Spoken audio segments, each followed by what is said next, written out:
ರಾಜ್ಯದಲ್ಲಿ ಈ ಬಾರಿ 60% ಉತ್ತಮ ಮುಂಗಾರು ಮಳೆಯಾಗಿದ್ದು, ರೈತರಿಗೆ ಯಾವುದೇ ಕೊರತೆ ಆಗದಂತೆ ಬಿತ್ತನೆಗೆ ಅಗತ್ಯ ಇರುವ ಬಿತ್ತನೆ ಬೀಜ, ರಸಗೊಬ್ಬರ ಹಾಗೂ ಔಷಧಿಗಳನ್ನು ವಿತರಿಸಲಾಗಿದೆ ಎಂದು ಕೃಷಿ ಸಚಿವರಾದ ಚಲುವರಾಯಸ್ವಾಮಿ ಹೇಳಿದರು. ಹಾಸನದ ಜಿಲ್ಲಾ ಪಂಚಾಯಿತಿ ಸಭಾಂಗಣದಲ್ಲಿ ಇಂದು ಸುದ್ದಿಗಾರರೊಂದಿಗೆ ಮಾತನಾಡಿದ ಅವರು, ರಾಜ್ಯದಲ್ಲಿ ಮುಂಗಾರು ಹಂಗಾಮಿನಲ್ಲಿ ಈವರೆಗೆ ಒಟ್ಟು 82.48 ಲಕ್ಷ ಹೆಕ್ಟೇರ್ ವಿಸ್ತೀರ್ಣಕ್ಕೆ 50.91 ಲಕ್ಷ ಹೆಕ್ಟೇರ್ ವಿಸ್ತೀರ್ಣದಲ್ಲಿ ಬಿತ್ತನೆ ಪೂರ್ಣಗೊಂಡಿದೆ.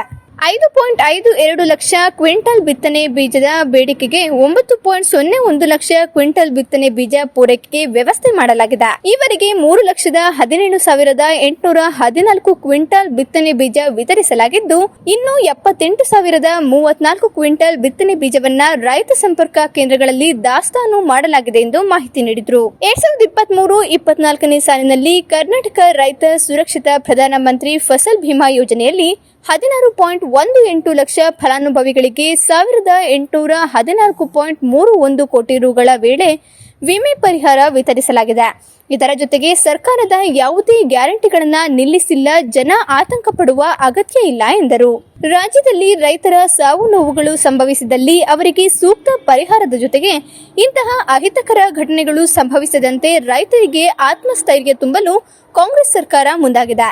ರೈತರಿಗೆ ಹೆಚ್ಚಿನ ಅನುಕೂಲ ಕಲ್ಪಿಸುವ ಸಲುವಾಗಿಯೇ 5 ಗ್ಯಾರಂಟಿಗಳನ್ನು ಜಾರಿಗೆ ತಂದಿದ್ದು, ರಾಜ್ಯದ ಬಹುಸಂಖ್ಯಾತ ಜನರು ಗ್ಯಾರಂಟಿ ಯೋಜನೆಗಳ ಫಲಾನುಭವಿಗಳಾಗಿದ್ದಾರೆ ಎಂದರು. ಎನ್ಡಿಆರ್ಎಫ್ ಗೈಡ್ಲೈನ್ಸ್ ಅನುಸಾರವಾಗಿ ಕೇಂದ್ರದ ಸಹಕಾರ ಪಡೆದು 3,454 ಕೋಟಿ ಬರ ಪರಿಹಾರ ಹಣವನ್ನು ವಿತರಿಸಲಾಗಿದೆ. ಜೊತೆಗೆ ಕಳೆದ 15 ವರ್ಷ ಇಲಾಖೆಯಲ್ಲಿ ಆಗದೇ ಇರುವ 850ಕ್ಕೂ ಹೆಚ್ಚು ಅಧಿಕಾರಿಗಳ ಮುಂಬಡ್ತಿ ಹಾಗೂ ಇಲಾಖೆಯ 960 ಹುದ್ದೆಗಳನ್ನು ಭರ್ತಿ ಮಾಡಲು ಆರ್ಥಿಕ ಇಲಾಖೆ ಮಂಜೂರಾತಿ ನೀಡಿದ್ದು, ಇದನ್ನು ನೇಮಕಾತಿಗಾಗಿ ಕೆಪಿಎಸ್ಸಿಗೆ ಕಳುಹಿಸಿಕೊಡಲಾಗಿದೆ ಎಂದರು. ಮಣ್ಣಿನ ಪರೀಕ್ಷೆ ಹೆಚ್ಚಿಸಿ ಉತ್ತಮ ಮಾಹಿತಿ ಒದಗಿಸಲು ಇಲಾಖೆ ಮುಂದಾಗಿದ್ದು, 5 ಲಕ್ಷ ಸ್ಯಾಂಪಲ್ ಪಡೆದು ಪರೀಕ್ಷೆಗೆ ಒಳಪಡಿಸಬೇಕು ಎಂಬ ಗುರಿ ನೀಡಲಾಗಿದೆ. ಜೊತೆಗೆ ಮಣ್ಣು ಪರೀಕ್ಷೆಗೆ ಮೊಬೈಲ್ ಆಪ್ ಅಭಿವೃದ್ಧಿಪಡಿಸಿ ಆ ಮೂಲಕ ಮಾಹಿತಿ ನೀಡಲು ಕೃಷಿ ಇಲಾಖೆ ಮುಂದಾಗಿದೆ ಎಂದರು. ರೈತರಿಗೆ ಬರಗಾಲದ ಅನೇಕ ಸಮಸ್ಯೆ ಎದುರಿಸುವಂಥ ಸಂದರ್ಭದಲ್ಲಿ ನಾವು ರೈತರಿಗೆ ಸಾಕಷ್ಟು ನಾವು ಗುಲ್ಬರ್ಗ ಕಡೆ ನೆಟ್ಟೆ ರೋಗ ಅಂತೇಳಿ ಹಿಂದಿನ ಸರ್ಕಾರ ಘೋಷಣೆ ಮಾಡೋದಿತ್ತು. 213 ಕೋಟಿ ನಾವು ಹಣ ಪಾವತಿ ಮಾಡಿದ್ದೀವಿ. ಅದಾದಮೇಲೆ ಬೀಜನೂ ಸಹ 6,13,6,13,6,13,000 ಕ್ವಿಂಟಾಲ್ ಬಿತ್ತನೆ ಬೀಜಗಳನ್ನು ಕೊಟ್ಟಿದ್ದೀವಿ.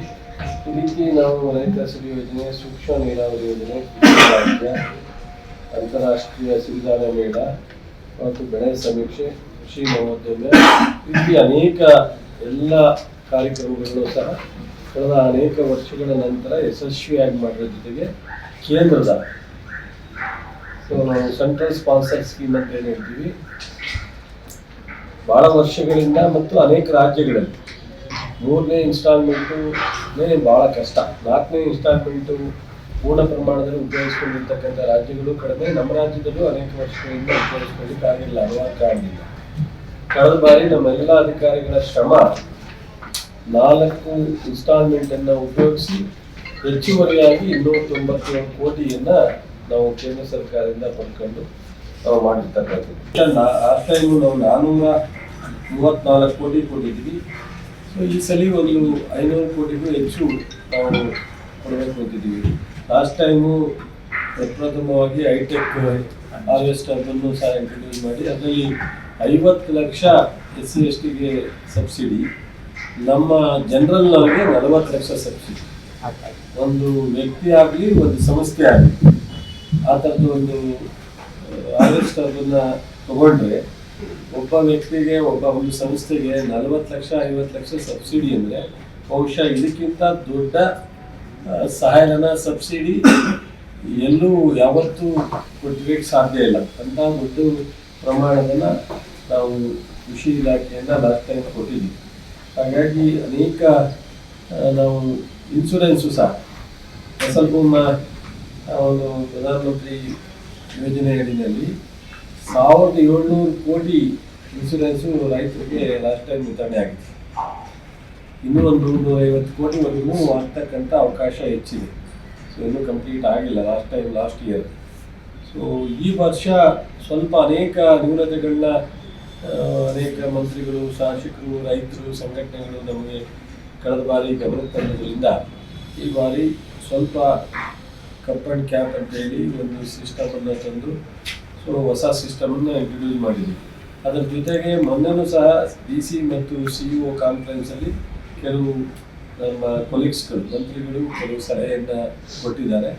ಅದನ್ನೆಲ್ಲ ಆಧರಿಸಿ ರೈತ ಸಂಘಟನೆಗಳಿರ್ಬೋದು, ರೈತರಿರ್ಬೋದು, ಶಾಸಕರಿರ್ಬೋದು, ಮಂತ್ರಿಗಳಿರ್ಬೋದು ಆ ಸಲಹೆಯನ್ನು ಸಹ ಮತ್ತೆ ಪರಿಗಣಿಸಿ ಇನ್ನೊಂದು ಮೀಟಿಂಗ್ ಮಾಡಿ ಮುಖ್ಯಮಂತ್ರಿಗಳ ಅಧ್ಯಕ್ಷತೆಯಲ್ಲಿ ಇರ್ತಕ್ಕಂಥ ಸಣ್ಣ ಪುಟ್ಟ ನ್ಯೂನತೆಗಳನ್ನ ಸರಿಪಡಿಸುವಂಥ ಒಂದು ತೀರ್ಮಾನವನ್ನು ಸಹ ಇನ್ಶೂರೆನ್ಸ್ ಯೋಜನೆ ಅಡಿಯಲ್ಲಿ ಮಾಡಬೇಕು ಅನ್ನೋ ಒಂದು ಆಲೋಚನೆಯನ್ನು ಸಹ ಮುಖ್ಯಮಂತ್ರಿಗಳ ನಾವು ಯೋಚನೆ ಮಾಡಿದ್ದೀವಿ.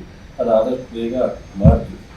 ಸ್ಥಳೀಯ ಹಾಗೂ ನಿಖರ ಸುದ್ದಿಗಾಗಿ ಸಬ್ಸ್ಕ್ರೈಬ್ ಆಗಿ ಬೇಮಾ ವಿಜಯ ಡಿಜಿಟಲ್ ಯೂಟ್ಯೂಬ್ ಚಾನೆಲ್ ಹಾಗೂ ಪಕ್ಕದಲ್ಲಿ ಕಾಣುವ ಬೆಲ್ ಐಕಾನ್ ಕ್ಲಿಕ್ ಮಾಡಿ ಕ್ಷಣ ಕ್ಷಣದ ಅಪ್ಡೇಟ್ಗಳನ್ನು ಪಡೆದುಕೊಳ್ಳಿ.